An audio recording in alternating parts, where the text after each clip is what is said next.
Então, nesse instante, vamos fechando os nossos olhos, agradecendo ao Mestre Jesus mais uma vez a oportunidade de estarmos aqui estudando com André Luiz, esse grande repórter do plano espiritual maior.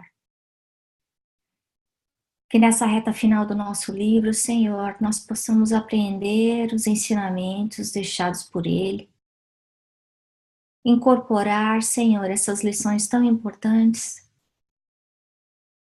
nas horas, nos dias, nas semanas, nos anos que nós ainda temos aqui na Terra. Em especial, Senhor, nesse capítulo que nós saibamos apreciar a bênção da vida e cuidar da nossa dieta moral, assim como da nossa dieta física, cuidando do nosso corpo com respeito e com muito amor. Abençoa os nossos lares, protege, Senhor, cada um deles, principalmente daquelas pessoas que não puderam comparecer nessa noite, para que possamos formar aquele elo intenso de luz com um plano espiritual maior. Graças a Deus. Bom, nesse capítulo a gente vai ver o que está acontecendo com o Dimas, né? Depois da desencarnação dele. E é interessante a gente perceber que apesar do Dimas ser uma pessoa boa, ter sido trabalhador, espírita, ele ainda está sofrendo o processo de transição. E é importante a gente lembrar que nenhuma morte é igual a outra, nenhuma chegada no plano espiritual é igual a outra, assim como nenhum nascimento é igual a outra. O que aconteceu com ele é que ele era um bom espírita, ele viveu o espiritismo, mas ele não colocou dentro de si a reforma íntima. Ele não educou a família dele no evangelho e ele mesmo não conseguiu se desapegar das coisas da vida. E aí, André Luiz comenta que ele está num semi-estado de loucura. Então, olha só, quando a gente pensa num espírito, né, num indivíduo que tem o merecimento que o Dimas tem, porque fez tantas coisas boas e mesmo assim está passando por esse drama, né, de transição, imagina quem não tem o conhecimento religioso. E a gente está vendo nesse livro que o ponto aqui não é ser espírita, o ponto aqui é viver o amor ensinado por Jesus, é assimilar os ensinamentos de Jesus e sair da oratória e botar na prática, né? Porque ele não explicou isso para os familiares, e aí vem a importância do evangelho no lar, na evangelização das crianças, de quando a gente tem a oportunidade de levar os filhos na evangelização infantil, se a gente vê isso já vindo da Igreja Católica, né? Esse fundamento, essa estrutura vai ajudar no desenlace. No caso dele, não só ele está apegado com a família, ele está sofrendo a separação, mas a família também. Então funciona como um imã, em que um fica sofrendo. Cada vez que ele pensa na família, ele entra num loop de semi-loucura, porque ele entra na faixa da desesperação, do sofrimento, da saudade descontrolada daqueles familiares. Então, como a gente já conversou outras vezes, em outros capítulos, quando um ente querido desencarna, o que a gente está vendo aqui é que saudade é normal. A gente sente saudade. Seria estranho a gente não sentir saudade de alguém que a gente ama. Mas eu não posso tratar aquele indivíduo como se ele fosse meu. Então não é o meu marido, não é a minha filha, não é a minha mãe, não é a minha esposa, né? Eu tenho que entender que aqui na Terra tudo é transitório. Quando o amor é real, quando o amor é puro, a hora que eu chego lá no plano espiritual, eu vou encontrar com esses mesmos espíritos que eu gostava aqui na Terra, né? Bom, então a gente vê algumas descobertas. Primeiro é ver como o Dimas estava abatido. Quando a gente não sai da letra do evangelho, tem muita gente que fala, não, mas eu li o livro de André Luiz em 3 dias, eu li a coleção no mês inteiro. então leu errado. Porque o ponto não é a gente escutar ou ler o Evangelho ou esses livros, sejam de Emmanuel, ou sejam de André Luiz, como quem está escutando uma novela, né? O ponto é a gente conseguir assimilar esses ensinamentos e aplicar esses ensinamentos na nossa vida, né? A influência que existe no campo mental, a gente já viu, acontece aqui no Terra a Terra, e vai acontecer também esse intercâmbio de encarnados para desencarnados. A gente já sabe disso, a gente já sabe de obsessão, né? A gente já sabe de inspiração dos benfeitores. Então, o que vai trazer é a qualidade da vibração, a qualidade da troca do pensamento, é o quê? É a minha reforma íntima, é o que eu acredito de verdade, né? E é por isso que a gente vê que cada um de nós vive o seu próprio céu ou o seu próprio inferno, e às vezes no mesmo dia. E no plano espiritual é a mesma coisa. Se alguém perguntar qual é a latitude, qual a longitude do umbral, isso não existe, porque é um estado mental.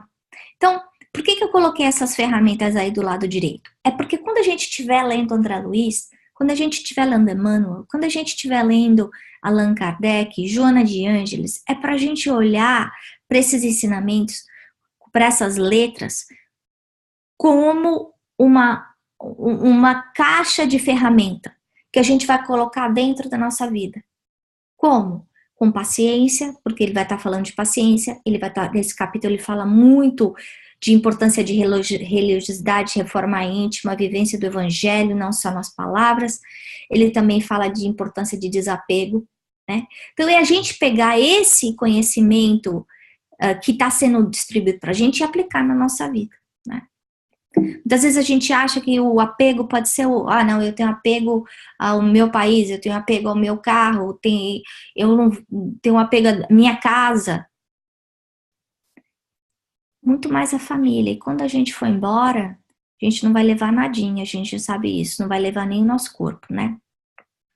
E aí Jerônimo vem e explica para André, dentro da surpresa de André, Dimas foi destacado discípulo do Evangelho. Olha só, ele teve muitos méritos, ele fez muito bem, ele ajudou muitas pessoas, ele viveu a caridade, mas não aplicou a reforma íntima nele mesmo.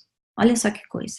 Então, quando a gente fica batendo na tecla que o evangelho começa dentro da gente, dentro do lar, e a gente vai ver isso com o Fábio, e depois para fora de casa, aí é a resposta. Porque tem gente que acha que não, dentro de casa eu posso bater de frente, eu posso brigar, eu posso penear, eu posso tirar toda a máscara, e do lado de fora eu faço caridade, eu dou roupa pro moço que está na rua, eu ensino criança que não sabe ler, mas dentro de casa eu não consigo viver esse evangelho.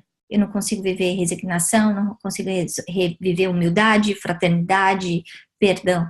E o que a gente está vendo aqui é que o evangelho começa em casa, né? Aí a gente vê a segunda pessoa aí que a gente vai ver nessa transição de desencarnação, que é o Fábio. Diferente cenário. Quando a gente lembra dos 2 capítulos anteriores, a gente via a casa do Dimas tumultuada, a família dele desequilibrada. De novo, por quê? Ele tinha proteção, mas o lar dele, provavelmente ele não fazia evangelho no lar, ele não ensinou a família dele os valores da vida eterna, né? Já no caso de Fábio, não.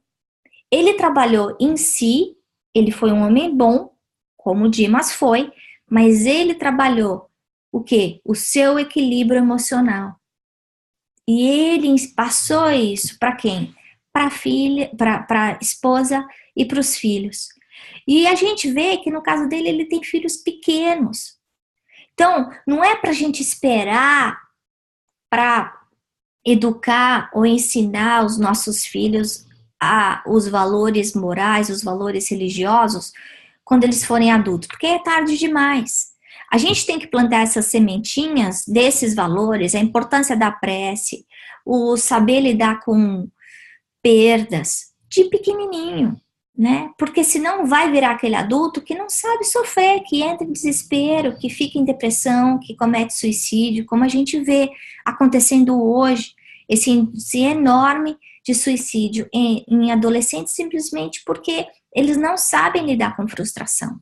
Então, a gente precisa dar essa caixinha de ferramenta para os nossos filhos, essa é a nossa responsabilidade de pais, para que eles saibam aplicar, usar essas ferramentas na hora certa, né? No caso do Fábio, a gente viu, ele passou uma vida muito dura, e aí a gente vê aquele pedaço do evangelho que fala das causas anteriores das aflições. Então, se a gente olhasse, como a gente viu o pai dele falando, homem bom, ajudou todo mundo, e desde pequeno eu conseguia ver as qualidades morais, eu me questionava, por quê?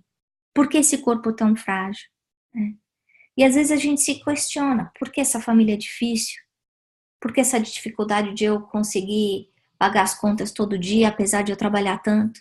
Por que esse problema de saúde que eu não acho solução? Por que eu tive que viver longe da minha família? Porque eu não tive família, né? Então, nesse caso, a gente está vendo que o corpo dele é um reflexo das escolhas que ele fez no passado. Ele não deixou de respeitar o próprio corpo, mas ele desrespeitou o corpo das outras pessoas, né? Então, nessa vida, ele vem o quê? Para não só fazer o bem, mas para resgatar essas dívidas de passado, né? Em relação às outras pessoas. Então, para a gente lembrar disso, que o nosso corpo, e a gente já viu isso no nosso lar, e também já viu isso nos mensageiros, que existe um ministério da reencarnação em nosso lar, que nosso lar é uma colônia dentro de milhares, é a colônia que fica em cima do Rio de Janeiro. Agora, quando a gente pensa nesse ministério da reencarnação, eles vão mapear tudo, a cor do olho da Ana, a cor do cabelo, onde é que ela vai nascer, se ela vai, como é que vai ser a saúde dela, quais os tipos de talentos que ela vai ter. E é claro que através do meu livre-arbítrio eu vou poder usar esses talentos ou enterrar esses talentos. Ela vai ser filha de quem, vai casar com quem, vai ser filha. Então, nada acontece por acaso. Não é pra gente se perguntar, puxa vida, eu não pedi para nascer nessa família. Pediu, né? Então, se a gente pediu, tem um motivo. E o motivo que a gente veio com essa nossa família do jeito que ela é pra gente brigar de novo? Não, não é pra brigar de novo. É pra gente ajustar. É pra gente aprender a se amar, né? Bom, o pai de Fábio conta, né, a reencarnação anterior e o porquê, né, desse sofrimento tudo que ele passou. E aí, Jerônimo fala uma outra coisa importante. Nunca me conformo com a exumação de cadáveres. E, gente, quantas vezes a gente faz isso, né? A gente pega e desenterra aquele problema que a gente teve há 5 anos, há 10 anos, há 15 anos. Não, mas por que há 20 anos atrás você falou isso? Não, porque há 2 anos atrás você fez isso. Não, porque eu sou assim, amarga, porque eu passei por isso na minha vida. Seja um divórcio, seja uma doença, seja problemas de família. Seja qualquer tipo de trauma, né? Então, o pensamento da gente vai atrair aquele sofrimento, né? No grupo aqui de Portland, a gente usou uma analogia que eu vi numa palestra do Rossandro, em que ele fala que quando a gente tem um sofrimento, que muitas vezes a gente opta de pegar, ele compara o sofrimento com um vômito. E aí a gente pega aquele sofrimento e vomita dentro de um tapuér. E aí a gente pega aquela dor, aquele vômito, muitas vezes põe na geladeira, põe no freezer, e aí vem uma visita, a gente vai, tira e mostra para a visita. Ou a gente vai de tempo em tempo, vai lá e tira do freezer e abre aquele tapuér. E é claro que toda vez que eu abri aquele tapuér com vômito, o cheiro vai estar ruim e cada vez vai piorar. Então, o que ele está lembrando a gente é exatamente isso que Jerônimo está falando. Não é para a gente ficar falando de problema que aconteceu, não é para a gente ficar reclamando. Por quê? Porque o nosso campo mental, a vibração, a sintonia mental vai cair. E quem vai sofrer primeiro? Eu, né? Bom, aí tá a transição de Fábio. Ele ainda na carne, não tá sozinho. Os mentores não só inspiram ele no momento da prece, mas também para ele encontrar com a família, e todos nós que já perdemos aí entes queridos, passamos por esse tipo de experiência, por esse tipo de dor, a gente sabe a importância dessas conversas finais. Então, para a gente parar para pensar, se eu tenho alguma coisa para dizer para aquela pessoa que eu estou sabendo que está partindo, então diga, é importante, né? É esse ajuste, essa troca de amor, de carinho, vai poder fazer diferença talvez numa encarnação inteira, né? Bom, outra coisa que é interessante a gente ver é o poder de magnetização da água. Então ele está aí com todas aquelas impurezas, a flor da pele por causa da tuberculose que ele está passando, a dor, o mal-estar. Os mensageiros inspiram ele para tomar um banho e vão lá e aproveitam a água, da mesma forma que a gente fluidifica a água, para retirar aquelas impurezas.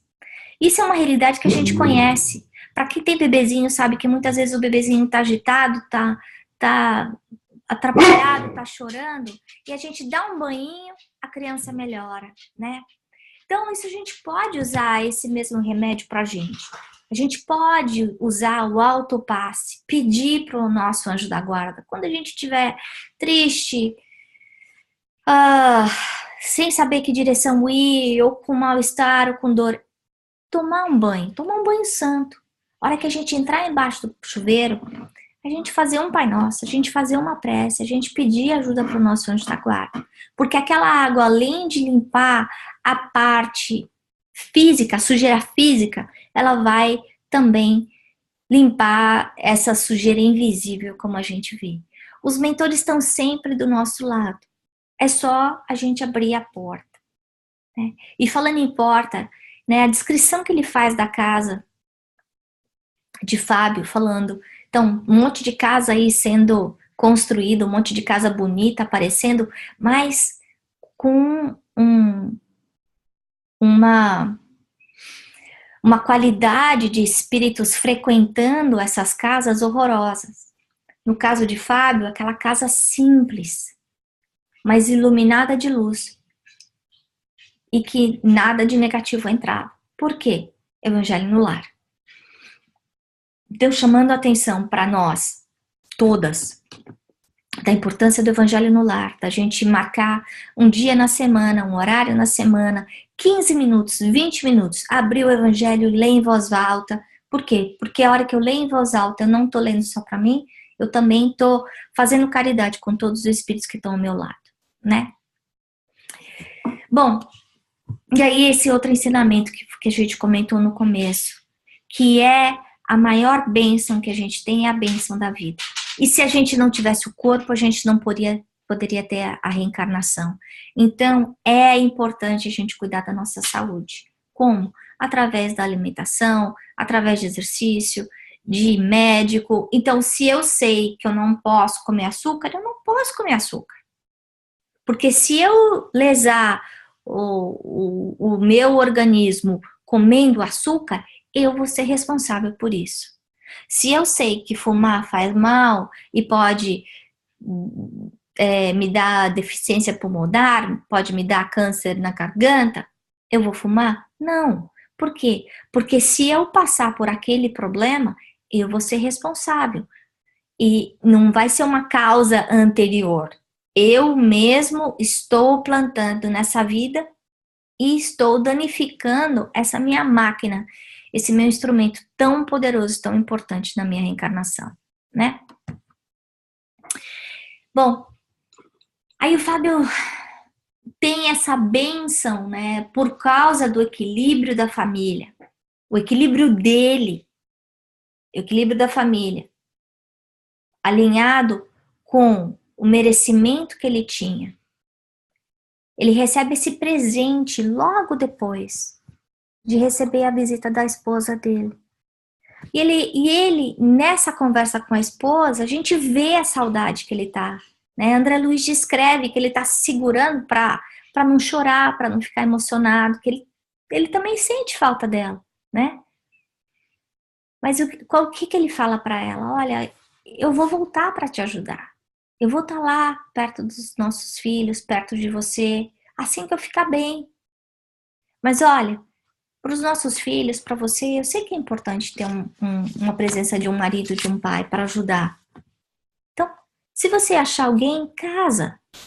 Isso não vai mudar nada o que a gente sente um pelo outro. Olha só que desapego, né? Quantos de nós ia conseguir falar isso pro nosso marido? A gente não consegue nem deixar filho namorar, né? Quanto mais marido. Então, ô esposa, e aí nesse caso a gente está vendo que esse amor é tão grande que ele transcende a transitoriedade daqueles 20, 30, 40 anos que eles estão na Terra. E aí ele fala, olha, e eu vou trabalhar para que quando você chegar, a gente tenha uma casinha bonita para nós. Olha que coisa linda, né? E aí ele faz essa declaração que mexeu demais comigo, que é: se eu puder, trarei estrelas do firmamento para iluminar o caminho escolhido. Então, todas as pessoas que a gente ama e que amam a gente, elas vão aí iluminar o nosso caminho, vão ajudar a gente.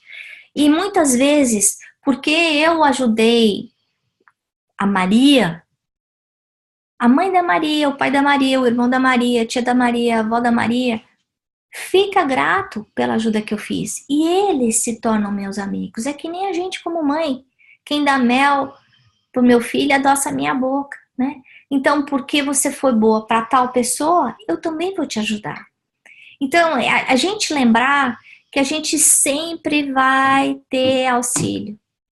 A prece que o filhinho dele faz, que eu mandei para vocês, né? Essa prece de tanta resignação, né? Pedindo para que os mentores amigos, para que Jesus, né, consiga fazer com que eles se encontrem. Ele fala, puxa vida, cuida da saúde do papai, mas seja feita a vossa vontade.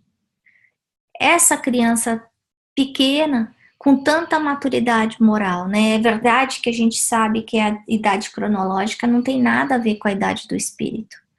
Mas quantas vezes a gente não fica agindo como criança mimada, querendo mandar em Deus, falar para Deus o que a gente acha que é melhor para a gente, sem termos noção do impacto que de repente aquilo pode ter na nossa vida.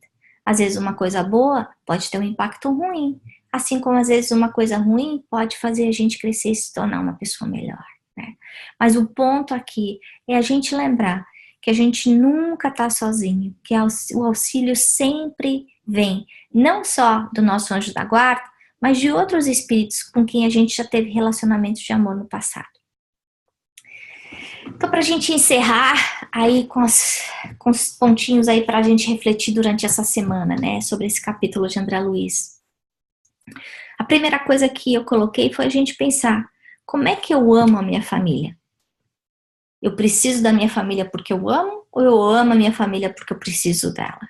Qual é o meu nível de apego? Eu amo ou eu acho que eu sou dono? Lembrando aí do que a gente viu, a diferença, o contraste, né?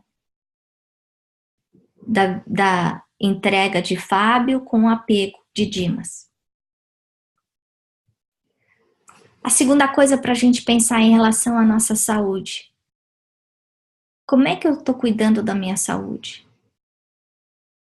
Como é que eu respeito o meu corpo? Eu cuido do meu sono, eu cuido da minha alimentação, eu cuido da minha saúde em geral, da minha saúde mental. Porque a gente sabe que a qualidade dos nossos pensamentos reflete diretamente na nossa saúde física. Quantas pessoas não falam que muitas vezes quem teve câncer é porque teve muito rancor? Ou quem tem problemas de respiratórios é que fica segurando muita emoção. Então é a gente pensar, como é que eu estou cuidando da minha saúde?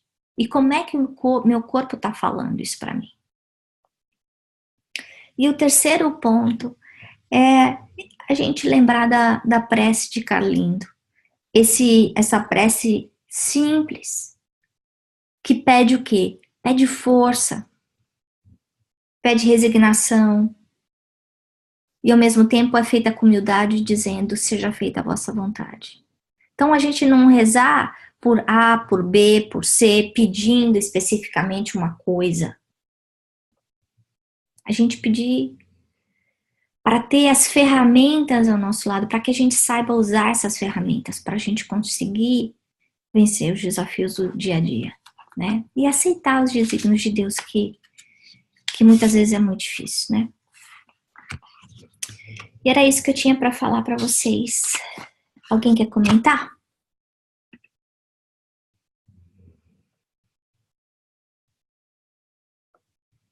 Cris, eu vou tirar todo mundo do mute. Oi, Ana. Não, eu até queria fazer um comentário dessa parte que você comentou até do Rossandro, né? Falou da gente ficar trazendo, né, coisas ruins de volta, né? E fica repetindo e nossa, o que ele exemplificou é algo assim que, pelo menos assim para mim, foi bem, bateu assim o fundo, porque é um hábito horrível e é verdade ficar conservando um lixo mental, né? E o lixo mental passa para o corpo, né? E fica aquilo, então, até assim, quando vem de algo que aconteceu no passado, que é ruim, ou que você teve um desentendimento com alguém, se vem a imagem ou assunto, qualquer coisa, é cortar, é substituir por outro, é ir fazer uma caminhada, mas tentar evitar ao máximo ficar trazendo, né, esses pensamentos, esses assuntos, para não ficar contaminando, né, a energia, o plano mental. Né? Uhum. E toda vez que a gente fala de coisa ruim, a gente não se sente bem. A gente não fala uma coisa ruim e fala assim, puxa, como eu tô me sentindo bem de ter falado uma coisa ruim. Não, né? O que a gente faz, então? A gente tem que observar como que a gente está sentindo.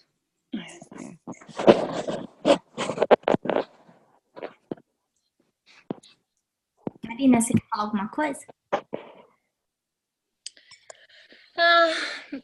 Não, achei bem interessante esse capítulo, assim como no outro, né?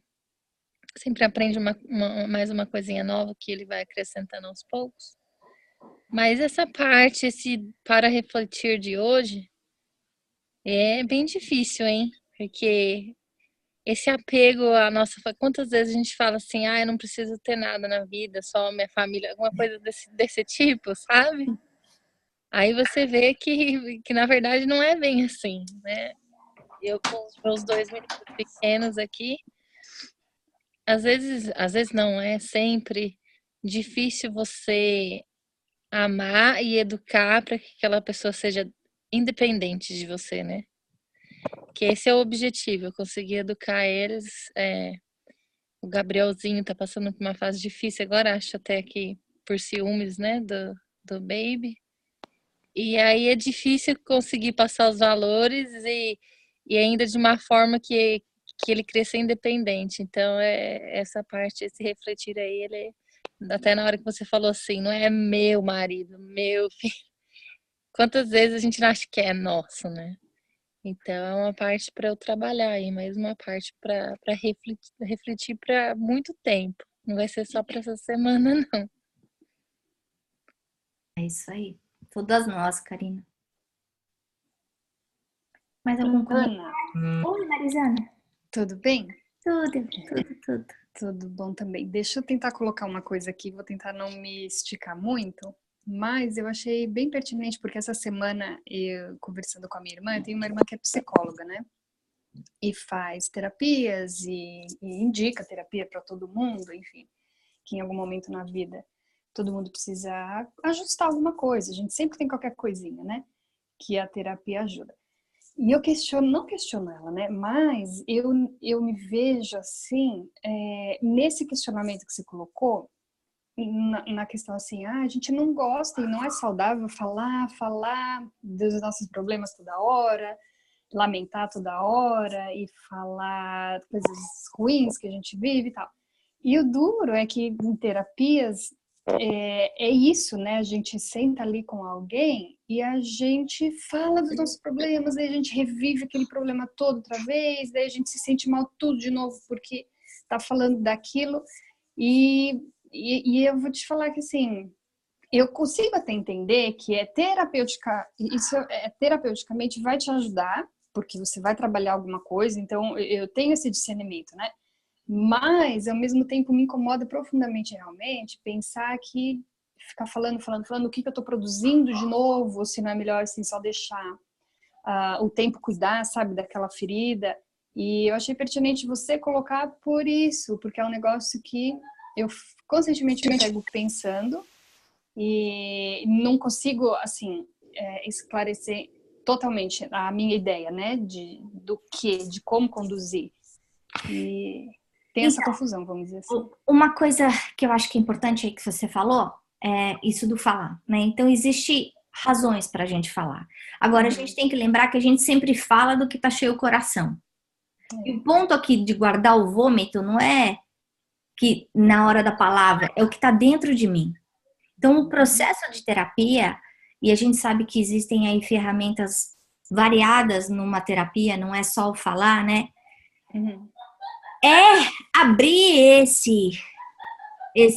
essa caixinha de tapoé cheia de vômito e jogar lá fora. Jogar fora. Jogar No fora, momento eu pensei isso. né? Então, por quê? O que é diferente de eu convido você para vir tomar um. Que nem a gente foi na casa da Karina há um mês e pouco atrás. E aí, em vez de ficar falando, e aí, coisa boa, todo mundo feliz, puxa, foi uma tarde maravilhosa, né? Já pensou? Se um ficasse falando da dor do pé e o outro do marido que fez isso, ou do filho que vai mal na escola, ou da mãe que abandonou, a conversa tinha sido horrorosa, ia todo mundo ter saído assim, né? Pesado. Sim, sim. E, e você contar isso para mim, o meu nível de ajuda, por não ser um profissional, vai ser muito limitado. Eu posso te dar amor, eu posso escutar, eu posso, enfim, tentar te ajudar dentro das minhas habilidades, mas eu não estou qualificada profissionalmente para fazer isso. Então, quando a gente for falar, é a gente pensar para que eu estou falando. Eu estou falando simplesmente para reclamar ou eu estou falando porque eu estou querendo resolver? Eu estou querendo pegar o Tupperware e jogar fora, e esvaziar, né? Tem razão. Tá certo. Acho que é isso mesmo. É bem legal esse ponto, porque eu penso assim, um dos maiores motivos, acho que, das depressões hoje em dia é quando a gente guarda, né? Esse guardar, esse não falar também causa, Duro também. acho que danos às vezes até maiores, né? Causa tanto quanto dano. Pois é. E aí a gente sabe que a gente vai lesar o nosso corpo físico por causa daqueles sentimentos negativos que a gente carrega dentro da gente, que pode ser ódio, pode ser rancor, pode ser sei lá o quê, né? Bom, pessoal, hora de encerrar. Esse capítulo tinha muita coisa. Acho que vale a pena a gente refletir bastante aí. Mexeu muito comigo, espero que tenha mexido muito com vocês. Mas André Luiz sempre tem essa capacidade incrível de apertar os botões. A gente está na reta final, faltam 4 capítulos para a gente acabar. Aí a gente já terminou mais um. Então, Daisy, quer fazer a prece de encerramento para a gente?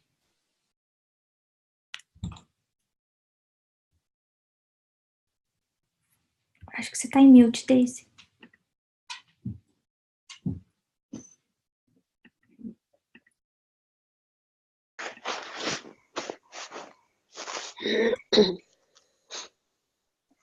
Oi? Oi, agora eu tô te ouvindo. Ixi, Deise, Assim, tá ruim. tá ouvindo? Agora tô. Faz a frase. Ok. Sim, por Vou favor. fazer assim.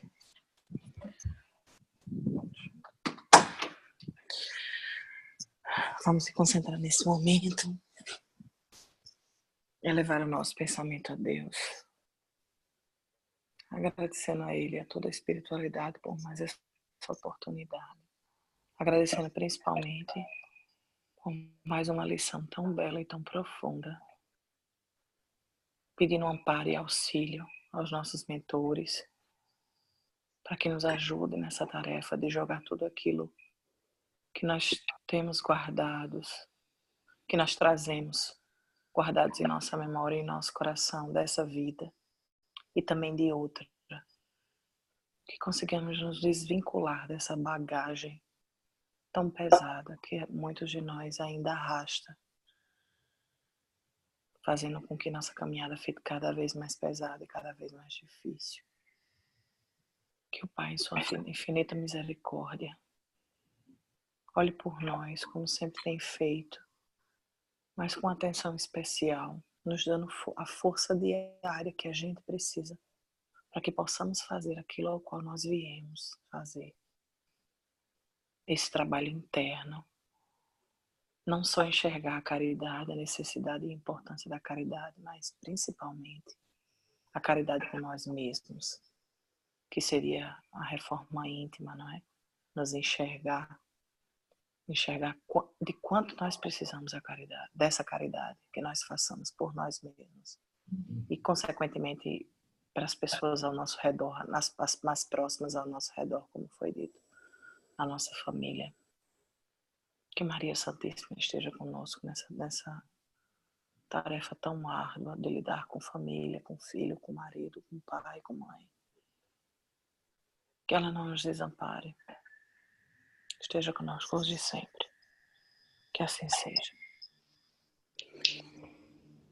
Que assim seja.